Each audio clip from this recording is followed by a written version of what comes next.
ધોરણ 12 રસાયણ વિજ્ઞાન પ્રકરણ નંબર 1 ઘન અવસ્થા એના લેક્ચર નંબર 9માં આજે આપણે ચતુષ્ફલકીય અને અષ્ટફલકીય છિદ્રની સાપેક્ષના દાખલાની વાત કરીએ।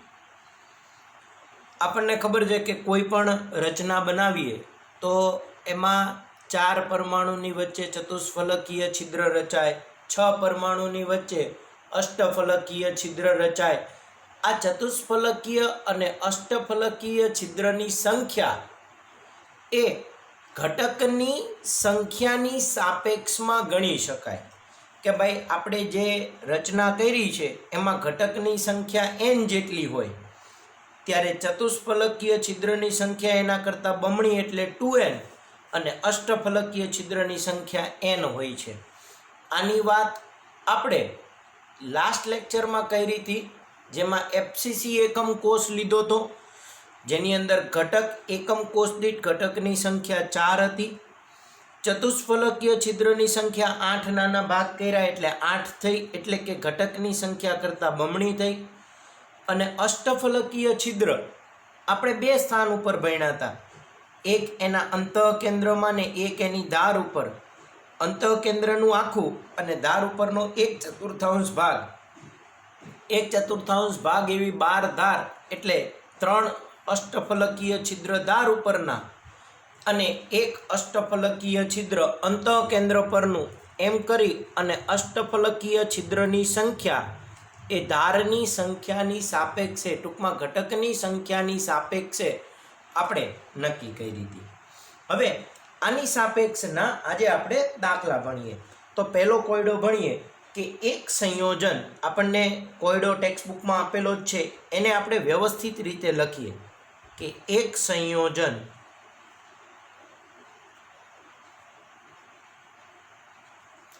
x અને y નું બનેલું છે।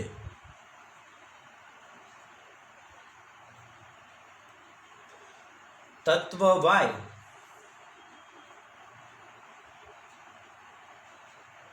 એ ઋણ આયન તરીકે છે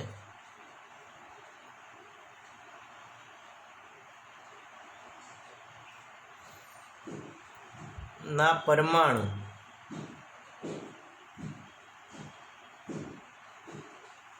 CCP રચના બનાવે છે અને તત્વ X જે ધન આયન છે એના પરમાણુ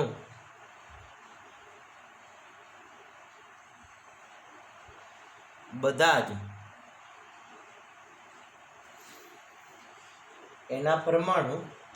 જ અષ્ટફલકીય છિદ્ર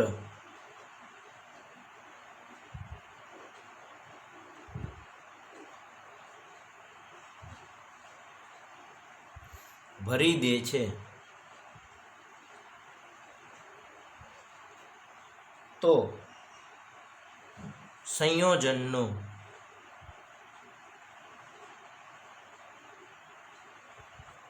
સૂત્ર શું હશે? હવે આને સમજીએ। આવા દાખલા, જ્યારે કોઈ પણ દાખલો આપણને પૂછાય ત્યારે આપણો દાખલો કઈ રીતે લખવો, ગણવો, એની આપણે પહેલા વાત કરીએ। તો આ દાખલા ગણતી વખતે સૌથી પહેલાં ધ્યાન રાખો, તમને જે કંઈ રકમ આપી હશે એમાં એવું લખ્યું હશે કે ખાલી જગ્યા ઘટક, આયન કે પરમાણુ એ સ્ફટિકીકરણ પામે છે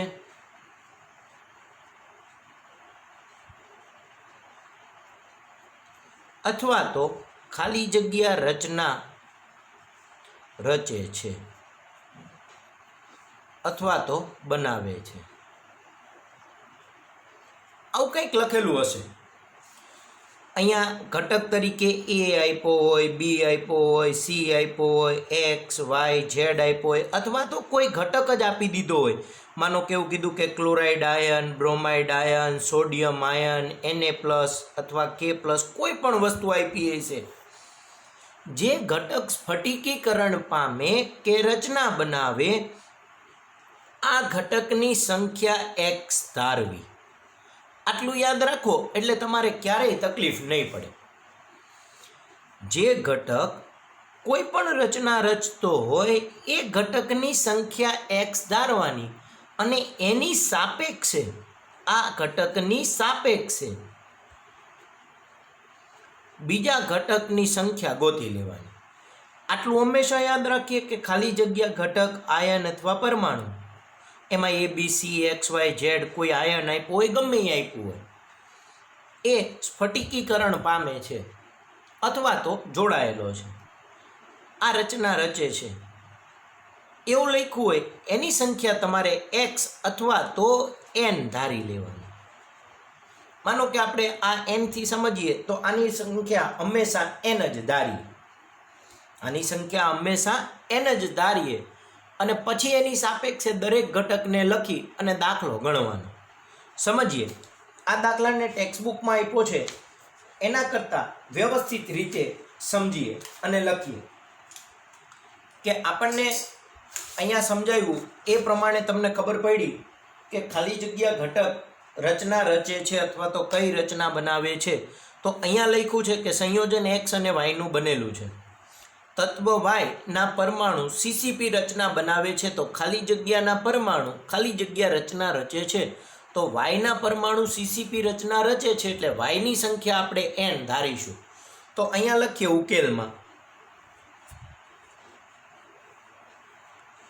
કે વાયના પરમાણુ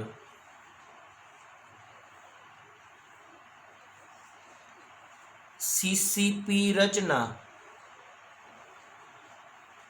બનાવે છે, તેથી ધારો કે વાયની સંખ્યા સ્મોલ એન છે. તો આપણે વાયની સંખ્યા ધારી લીધી સ્મોલ એન ધારી લીધી. પછી આપણે આમાં એવું લખી નાખવાનું, તેથી ચતુષ્ફલકીય છિદ્રની સંખ્યા 2n અને અષ્ટફલકીય છિદ્રની સંખ્યા n થશે.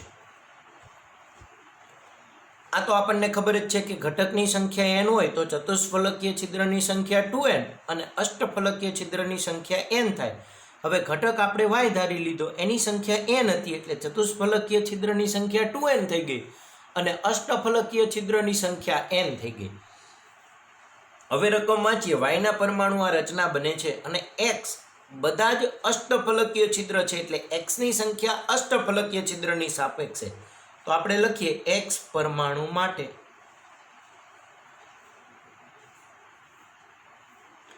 કે x બધા જ અષ્ટફલકીય છિદ્ર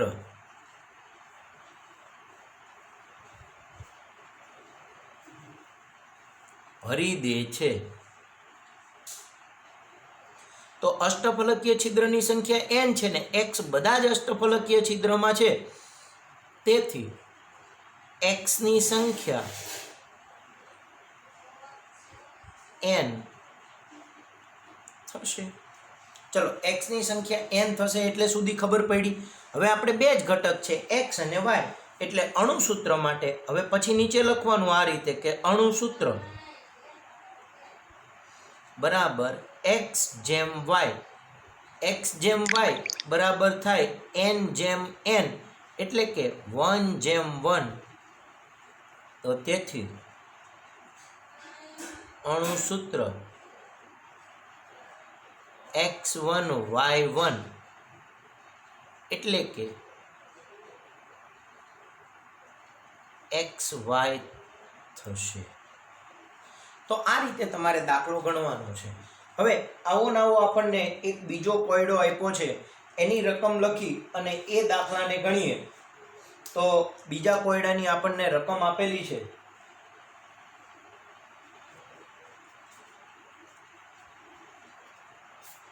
કોયડો 1.2 કે તત્વ બીના પરમાણુઓ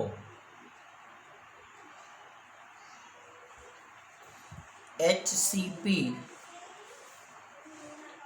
લેટીસ રચે છે અને તત્વ એના પરમાણુઓ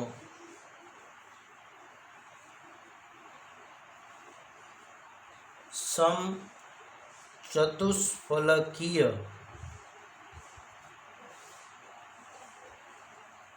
છિદ્રના 2/3 ભાગમાં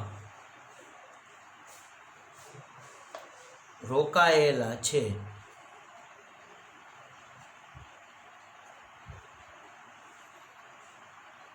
તો તત્વ એ અને બી દ્વારા રચાતા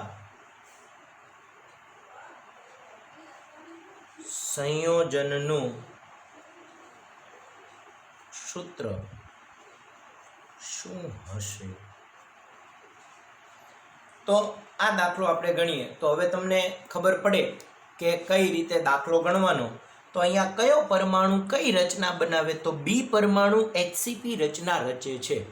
એટલે આપણે કોની સંખ્યા ધારવાની થશે? તો બીની સંખ્યા n ધારી લઈશું. એ પરમાણુ ચતુષ્ફલકીય છિદ્રના 2/3 ભાગમાં, એટલે એને ચતુષ્ફલકીય છિદ્રના 2/3 ભાગમાં લઈ અને સૂત્ર લખી નાખશું. તો એનો ઉકેલ જોઈએ કે તત્વ બીના પરમાણુ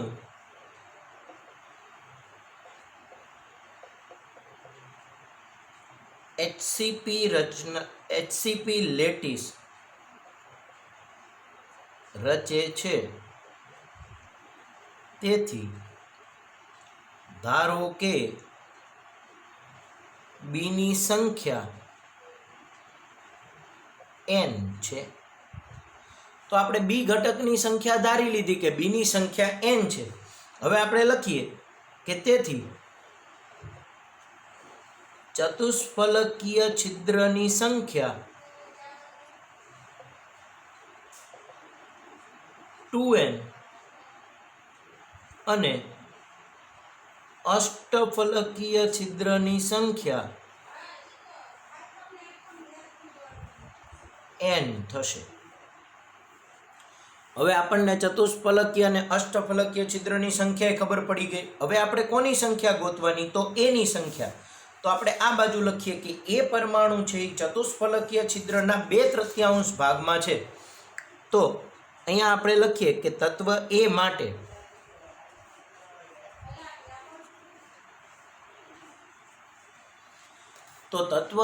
માટે આપણને એટલું કીધું છે કે તત્વ એના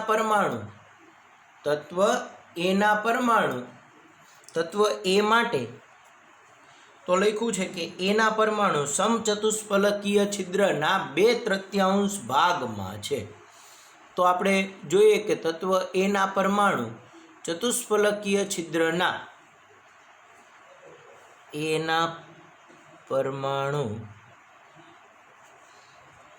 ચતુષ્ફલકીય છિદ્રના 2/3 ભાગમાં રહેલા છે.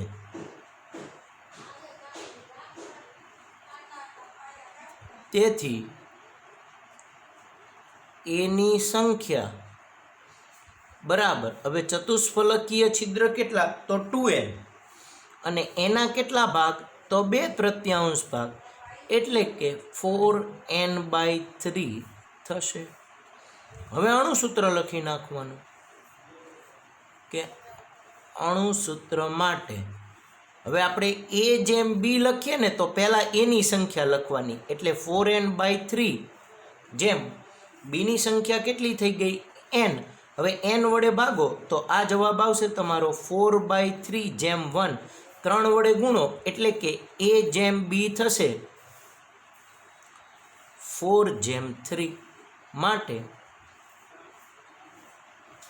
અણુસૂત્ર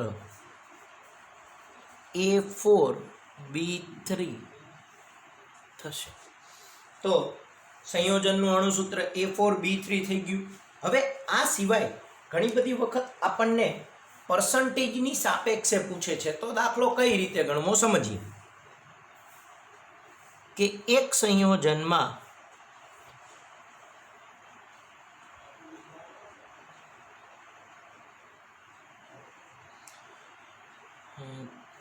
PQ અને R થી સમજીએ કે R ઘટક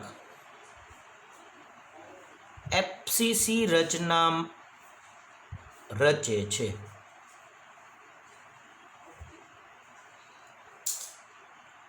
પીના ઘટક ચતુષ્ફલકીય છિદ્રના 40% ભાગમાં ગેરહાજર છે અને ક્યુ ઘટક અષ્ટફલકીય છિદ્રમાં વારાફરતી, એની જગ્યાએ ઘણી વખત શબ્દ એકાંતરે વપરાશે, વારાફરતી અથવા એકાંતરે રહેલા હોય તો સંયોજનનું અણુસૂત્ર શોધો.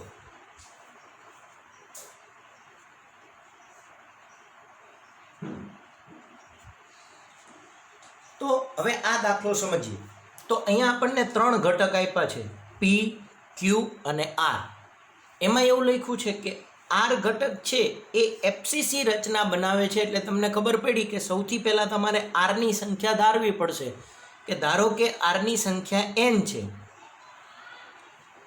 તો P એ ચતુષ્ફલકીય છિદ્ર એટલે કે 2n અને Q અષ્ટફલકીય છિદ્ર n ની સાપેક્ષે આપણે લખીએ અને દાખલો શીખીએ. તો આપણે લખીએ કે R ઘટક FCC રચના ધરાવે છે. તેથી ધારો કે R ની સંખ્યા n છે. તો R ની સંખ્યા ધારી લીધી પછી લખવાનું, તેથી ચતુષ્ફલકીય છિદ્ર 2n અને અષ્ટફલકીય છિદ્ર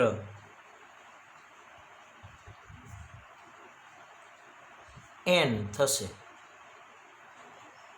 હવે આપણે P અને Q ઘટક માટે લખીએ. તો સૌથી પહેલા આપણે દર્શાવીએ કે P ઘટક માટે હવે અહીંયા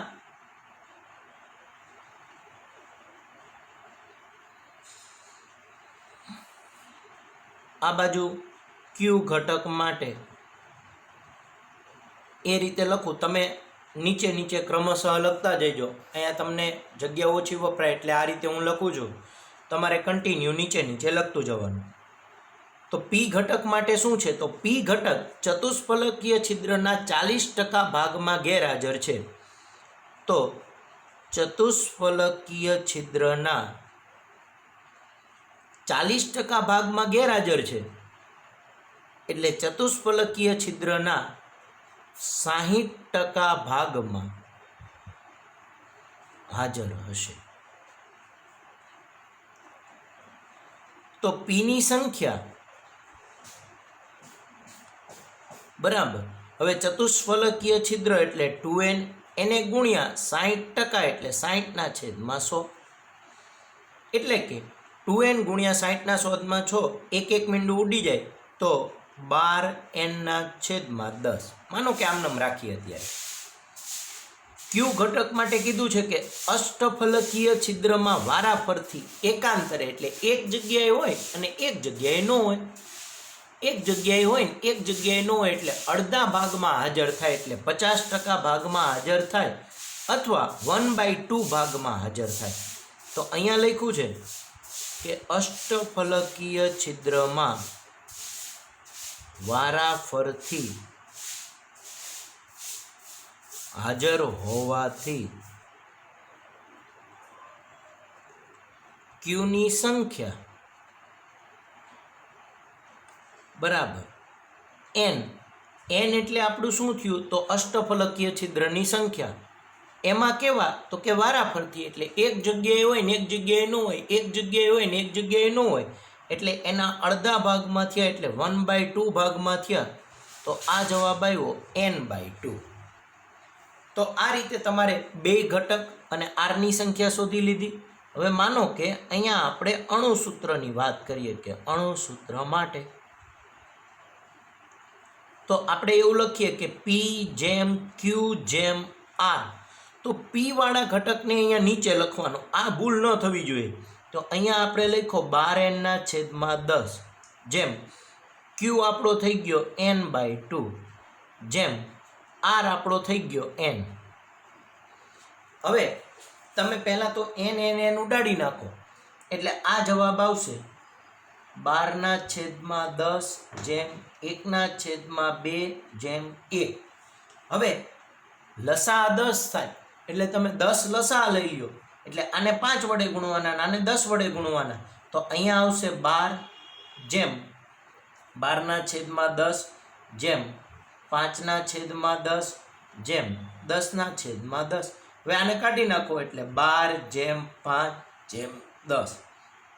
હવે તમે જુઓ તો આ બધાને કોઈ સામાન્ય ઘટક વડે ભાગી શકાતા નથી એટલે અણુસૂત્ર થશે. માટે અણુસૂત્ર થાય P12 Q5 અને R10. તો આવો કોઈ પણ જવાબ આવે મૂંઝાવાનું નહીં કે સાહેબ આવો જવાબ આવ્યો.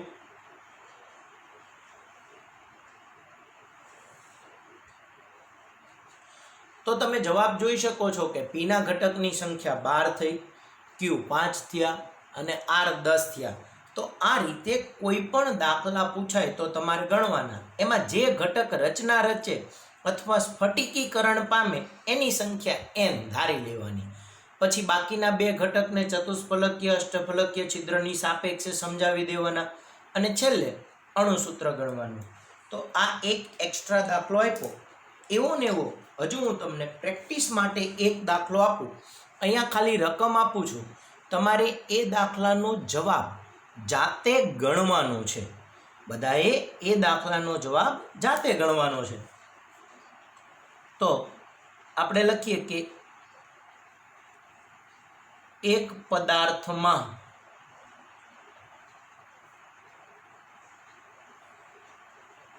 B સ્ફટિકીકરણ પામે છે ત્યારે એ ઘટક ચતુષ્ફલકીય છિદ્રના 70% ભાગમાં હોય અને C ઘટક અષ્ટફલકીય છિદ્રના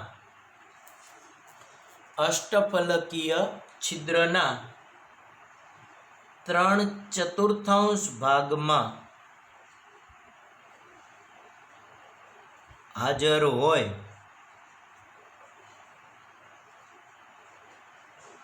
ત્યારે સંયોજનનું અણુસૂત્ર શોધો.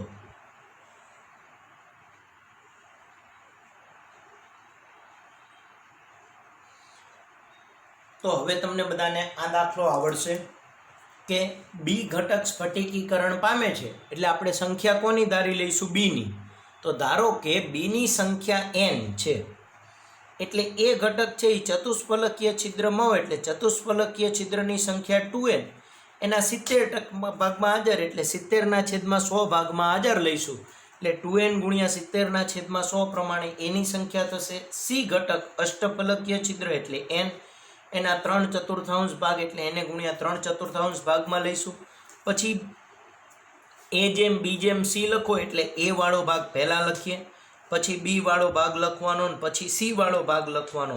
ત્રણેયના આ ઘટકના એકરૂપતાને સામાન્ય ગુણાંકમાં ફેરવી અને તમારે જવાબ લાવવાનો છે. તો આવા દાખલા પરીક્ષામાં બહુ જ પૂછાય છે.